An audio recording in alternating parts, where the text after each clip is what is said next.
বাংলাদেশের 5টি ইসলামী ব্যাংক আজ এমন এক সংকটে, যেখানে খেলাপি ঋণ, আমানতকারীদের ঝুঁকি আর মূলধনের ভয়াবহ ঘাটতি সব মিলিয়ে গোটা ব্যাংকিং ব্যবস্থাকে প্রশ্নের মুখে দাঁড় করিয়েছে। এত বড় বিপর্যয় কি আগে কখনো দেখা গেছে? এর জন্য সহায়ক পদক্ষেপে বা কি হবে, চলুন বিস্তারিত জানা যাক। বর্তমানে এক্সিম ব্যাংক, সোশ্যাল ইসলামী ব্যাংক, ফার্স্ট সিকিউরিটি ইসলামী ব্যাংক, ইউনিয়ন ব্যাংক ও গ্লোবাল ইসলামী ব্যাংকের সম্মিলিত মূলধন ঘাটতি দাঁড়িয়েছে প্রায় 40,000 কোটি টাকা। এত বড় ঘাটতি পূরণ না করে এই ব্যাংকগুলোকে আলাদাভাবে টিকিয়ে রাখা সম্ভব নয় বলেই জানাচ্ছে বাংলাদেশ ব্যাংক। এই পরিস্থিতিতে আগামী 2 থেকে 3 বছরের মধ্যে সরকার থেকে 10 থেকে 12,000 কোটি টাকা মূলধন সহায়তা দেওয়া হতে পারে, এমনটি প্রত্যাশা করা হচ্ছে। অবশিষ্ট অর্থ আসবে ব্যাংকগুলোর স্পন্সর পরিচালকদের কাছ থেকে জব্দ করা শেয়ার বিক্রি করে।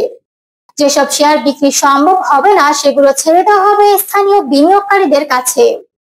বাংলাদেশ ব্যাংকের গভর্নর আহসান এইচ মনসুর জানিয়েছেন, এই 5 ব্যাংকের মূলধন ঘাটতি এতটাই গভীর যে তাদের আর চলার মতো অবস্থা নেই। তার ভাষায়, আমরা ইতিমধ্যে সরকারকে অনুরোধ করেছি যেন তারা 10 থেকে 12,000 কোটি টাকা মূলধন সরবরাহ করে। প্রস্তাবিত একীভূতকরণ কার্যকর হলে এই 5টি ব্যাংক একত্রে একটি নতুন আর্থিক সত্তায় রূপান্তরিত হবে। গভর্নর জানিয়েছেন, নিচের পর্যায়ের কর্মীরা চাকরির নিরাপত্তা পাবেন, তবে শীর্ষ পর্যায়ের কেউই নিশ্চিত নন। এখন প্রশ্ন হচ্ছে, এই ব্যাংকগুলোর অবস্থা কিভাবে এতটা খারাপ হলো? এক্সটার্নাল অডিটরদের পর্যালোচনায় ভয়াবহ তথ্য উঠে এসেছে। এক্সিম ব্যাংকের খেলাপি ঋণের হার 28%, এসআইবিএল এর 60%, আর ফার্স্ট সিকিউরিটি ইউনিয়ন এবং গ্লোবাল ইসলামী ব্যাংকের খেলাপি ঋণের হার 95%-এর কাছাকাছি। চলতি বছরের ফেব্রুয়ারি পর্যন্ত এই 5 ব্যাংকে আমানতের পরিমাণ ছিল 1,40,000 কোটি টাকা, কিন্তু ঋণ বিতরণ করা হয়েছে 1,95,000 কোটি টাকা। ফলে 55,000 কোটিরও বেশি ফাঁক তৈরি হয়েছে, যা বাংলাদেশ ব্যাংকের নির্ধারিত নীতিমালার সম্পূর্ণ লঙ্ঘন। সম্পদের মান যাচাইয়ে দেখা গেছে, এসব ব্যাংকের মোট ঋণের 70% এখন খেলাপি। ফলে স্বাভাবিকভাবে প্রশ্ন উঠেছে, আমানতকারীদের অর্থ কতটা নিরাপদ? এই প্রেক্ষাপটে অর্থনীতিবিদদের একাংশ বলছেন, বাংলাদেশ ব্যাংকের এ ধরনের সিদ্ধান্ত নেওয়ার আগে আরো স্বচ্ছতা প্রয়োজন ছিল। বিশ্ব ব্যাংকের সাবেক প্রধান অর্থনীতিবিদ ডক্টর জাহিদ হোসেন বলেছেন, কোন ব্যাংককে একীভূত করার আগে আইন অনুযায়ী তাদের নিজস্ব রেজুলেশন প্ল্যান চাইতে হয়। তার প্রশ্ন, এক্সিম ও এসআইবিএল এর মতো ব্যাংক যাদের অবস্থা তুলনামূলকভাবে ভালো, তাদেরকে সেই সুযোগ দেওয়া হয়েছিল? অন্যদিকে সিপিডির বিশেষ ফেলো ডক্টর মুস্তাফিজুর রহমান মনে করেন, অতিরিক্ত ব্যাংকের সংখ্যা আর ভয়াবহ আর্থিক অব্যবস্থাপনার কারণে এই পদক্ষেপ যৌক্তিক।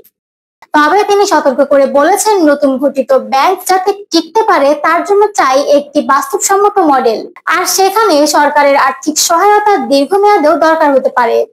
এদিকে 2025 সালের নতুন ব্যাংক রেজুলেশন অর্ডিন্যান্স অনুযায়ী সংকটাপন্ন ব্যাংকগুলো সাময়িকভাবে সরকারি মালিকানায় আনা যেতে পারে। বাংলাদেশ ব্যাংক চাইলে গঠন করতে পারে ব্রিজ ব্যাংক, যা মূল ব্যাংকের সম্পদ, দায় ও দায়বদ্ধতা গ্রহণ করে ধীরে ধীরে তৃতীয় পক্ষের কাছে বিক্রি করে দেবে। এই ব্রিজ ব্যাংকের শীর্ষ নেতৃত্বে থাকবে দক্ষ ও যোগ্য মানুষ, যাদের নিয়োগ দেবে বাংলাদেশ ব্যাংক নিজেই। সাধারণত এর মেয়াদ হয় 2 বছর, তবে সর্বোচ্চ 5 বছর পর্যন্ত বাড়ানো যেতে পারে। এই মেয়াদ শেষে ব্যাংকটিকে বিক্রি, একীভূত বা লিকুইডেট করার সিদ্ধান্ত নেওয়া যাবে। আর এসব ব্যাংকের কোটি কোটি টাকা খেলাপির দায়ে যারা জড়িত, তাদের বিরুদ্ধে কি ধরনের ব্যবস্থা নেওয়া হবে? যেখানে সাধারণ মানুষ কষ্ট করে টাকা জমা রাখছে, সেখানে বড় বড় ঋণ খেলাপিরা দায় মুক্তি পাচ্ছে। এটাই কি অর্থনৈতিক ন্যায় চিত্র? সবশেষে বলা যায়, বাংলাদেশের ব্যাংকিং খাত এখন এক সন্ধিক্ষণে। এই একীভূতকরণ যদি সঠিক পরিকল্পনার বাস্তবায়ন হয়, তবে হয়তো আস্থার সংকট কিছুটা দূর হবে। আর যদি স্বচ্ছতা ও জবাবদিহিতা নিশ্চিত না করা যায়, তবে পুরো অর্থনীতি এক ভয়াবহ ধাক্কা খেতে পারে। আপনার কি মনে হয়, এই একীভূতকরণ সঠিক পদক্ষেপ, নাকি এর পেছনে অন্য কোনো উদ্দেশ্য কাজ করছে? কমেন্টে আপনার মতামত জানাতে ভুলবেন না। আর সাবস্ক্রাইব করে পাশে থাকুন দেশের গুরুত্বপূর্ণ সব খবর জানতে সবার আগে। ধন্যবাদ।